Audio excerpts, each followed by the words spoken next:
To my Latino brothers and sisters out there who voted for Donald Trump over Vice President Kamala Harris and you're now done with Donald Trump, I hope you've learned your lesson here in the United States.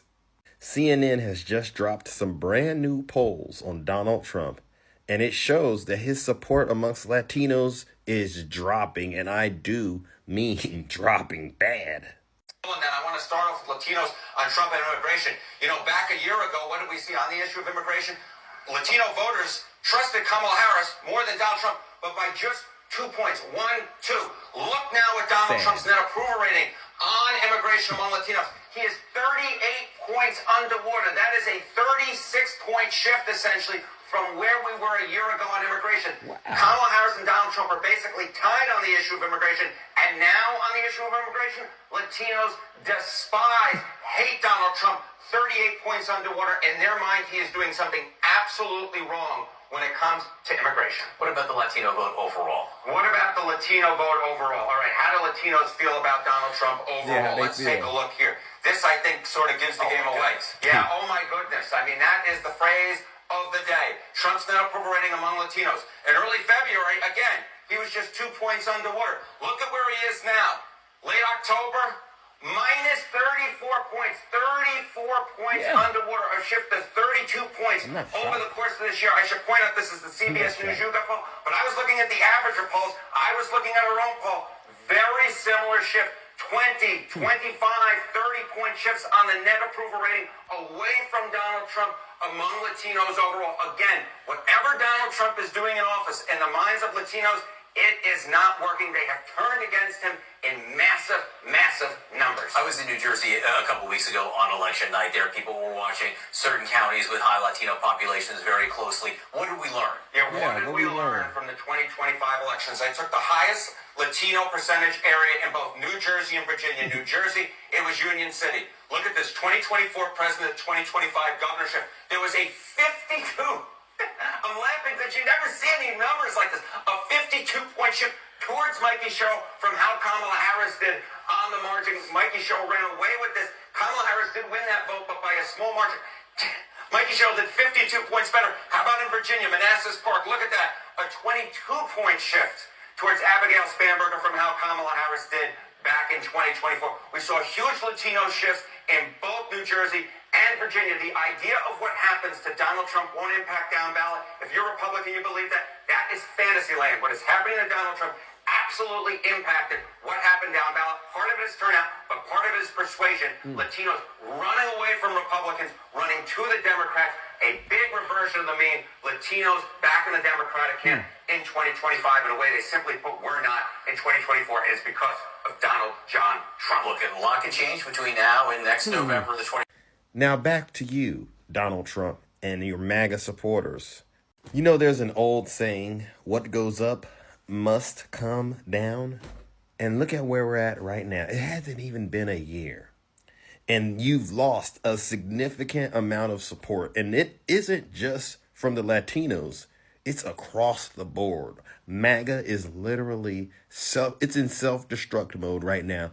And it's truly because nobody wants to see Donald Trump and ICE agents running around the country, hopping out of unmarked vehicles and slamming women and children, innocent women and children, down on the ground just to see if whether or not they are in the country legally. Nobody wants to see that. Only cruel people want to see that. And Donald Trump still doesn't get it. And I understand now, especially with the Epstein stuff, why? Because he's a cruel person. I hope this is a wake-up call, a real wake-up call to everybody in the United States about immigration. All right, yeah, a lot of us don't mind doing things to secure the borders, but getting into a place where it's unethical and immoral, absolutely not. The Latino vote, what are we seeing among the polls there? Yeah, what are we seeing? You know, one of the big shifts in 2024 from 2020 was that shift towards Donald Trump, right? Immigration played a key role in that. I want to start off with Latinos on Trump and immigration. You know, back a year ago, what did we see on the issue of immigration? Latino voters trusted Kamala Harris more than Donald Trump, but by just 2 points. 1, 2. Look now at Donald Trump's net approval rating on immigration among Latinos. He is 38 points underwater. That is a 36-point shift, essentially, from where we were a year ago on immigration. Kamala Harris and Donald Trump are basically tied on the issue of immigration, and now on the issue of immigration, Latinos despise, hate Donald Trump. 38 points underwater. In their mind, he is doing something absolutely wrong when it comes to immigration. What about the Latino vote overall? What about the Latino vote overall? All right, how do Latinos feel about Donald Trump overall? Let's take a look here. This, I think, sort of gives the game away. Goodness. Yeah, oh my goodness. I mean, that is the phrase of the day. Trump's net approval rating among Latinos. In early February, again, he was just 2 points underwater. Look at where he is now. Late October, minus 34 points. 34 points underwater, a shift of 32 points over the course of this year. I should point out this is the CBS News YouGov poll, but I was looking at the averager polls. I was looking at our own poll. Very similar shift. 20, 25, 30-point shifts on the net approval rating away from Donald Trump among Latinos overall. Again, whatever Donald Trump is doing in office, in the minds of Latinos, it is not working. They have turned against him in massive, massive numbers. The fact that so many Latino men voted for Trump this election is embarrassing and pathetic. Trump won 54% of Latino male voters this election compared to 36% in 2020. This is the same man who ran a campaign on wanting to round up Latinos, is calling for the largest deportation operation in American history, recently had a speaker at his rally call Puerto Rico trash, and wants to end birthright citizenship for the children of undocumented immigrants. Like, do y'all really seek white validation that badly, or does the machismo in you really stop you from voting for a woman? After Trump took office, Republicans turned on Latinos, but in last night's election, Latinos turned on Trump so hard, the future of the Republican Party might be in danger. About 15 years ago, Republican strategists realized that the number of eligible Latino voters had gotten pretty large and was only going to go up over time. In response, they made a really strong push to recruit Latino voters into the party, playing up issues that might resonate with the Catholic faith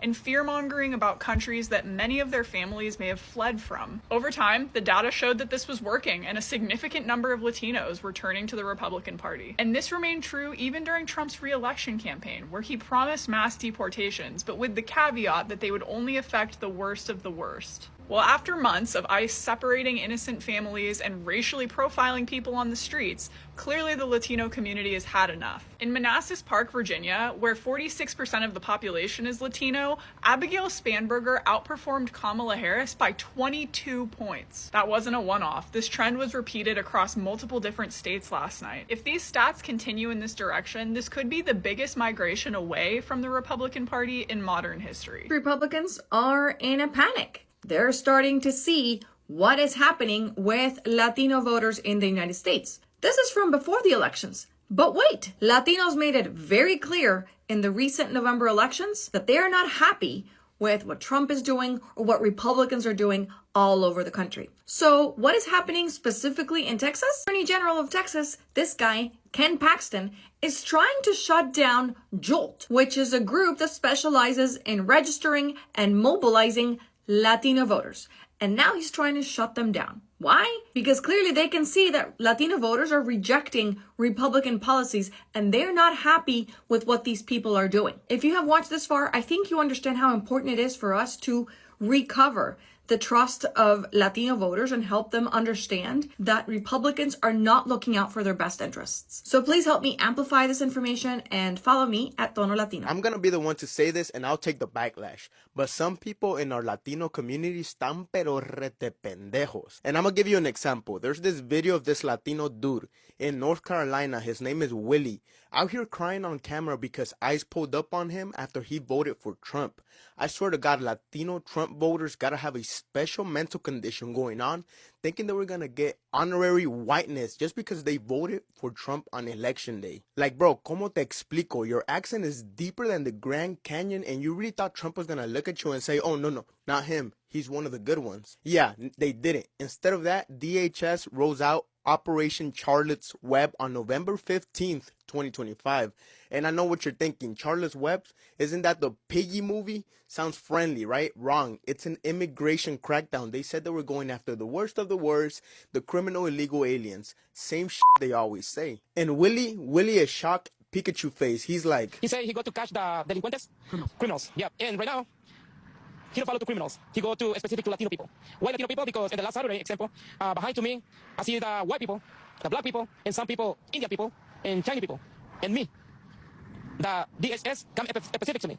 yeah, no Sherlock. We've been telling you this. This man is acting like the government did a surprise twist ending. Like, bro, this is not a plot twist. It was literally in the trailer.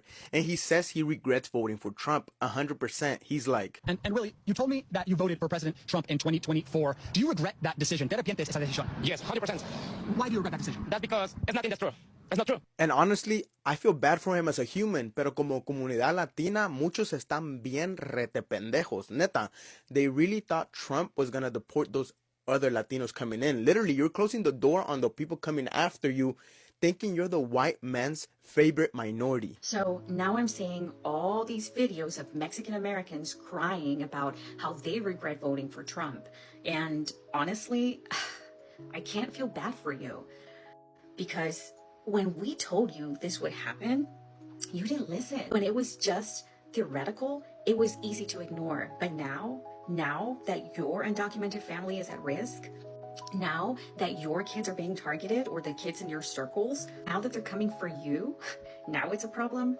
Listen, I get it. I have family who voted for him too, and I won't lie, it makes it very hard to process.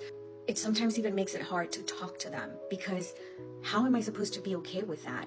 I have undocumented family.